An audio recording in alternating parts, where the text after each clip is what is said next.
The main story for the month was Greece's protracted negotiations and an end-of-month muddling through, which culminated in an extension to the bailout for Greece, which was due to expire on the 28th of February.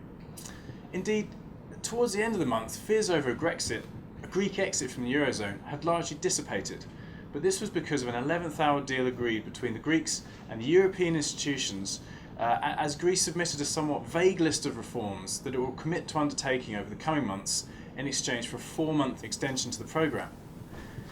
The dynamic since Syriza came to power has been fascinating, with early indications suggesting that the Greek public had appointed masterful negotiators to represent them at European level. The reality, however, is different, and it's interesting to note the amount of ground Syriza's had to concede to the Germans over the month. The party could well find itself coming under increasing pressure from the electorate to deliver on the heady promises they came into power on the back of. On the other hand, European politicians know how toxic a prospect Greek write-offs would be domestically in the more fiscally responsible states.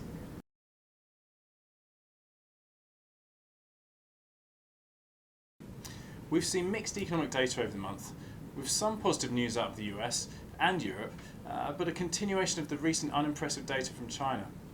Mind you, if developed market consumption continues to rise, China should see at the very least a second derivative of this demand coming through.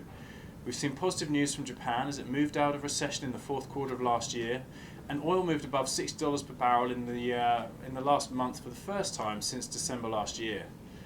It seems that the fall in oil price is only now really starting to come through in the economic activity data in the rest of the world, and as a result, leaders of consumption-driven economies must be hoping that the price of oil doesn't correct upwards by too much from here, or the de facto tax cut experienced by consumers will be wiped out.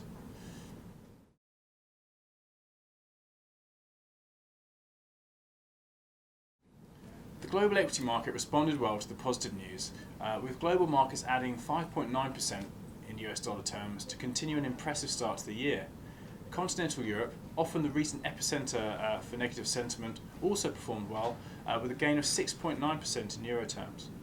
The UK lagged by comparison with a sterling gain of 3.3%.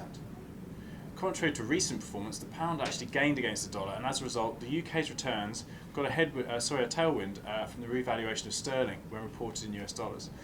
Japanese equity added just shy of 8% over the month, and the emerging markets once again underperformed the developed markets, with a 3.1% gain, which is a decent absolute return, and taken in isolation you'd be happy with it.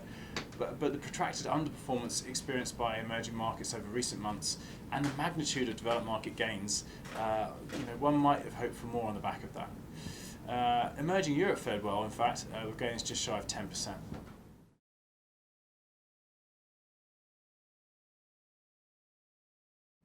So this general relaxation in moods across the month also led to yields moving up in the UK and the US in particular.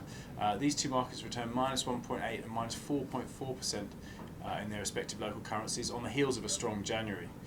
Investment grade bonds in these markets also sold off as the move out in government yields overcame the modest spread compression caused by positive sentiment. European government bonds were slightly positive, Japanese bonds mildly negative. Looking at credit markets, high yield performed well with gains of 2.4% for US. Global convertibles provided a similar return, again a testament to the overall positive sentiment in the markets, whilst emerging market debt returned a relatively modest 0.7%.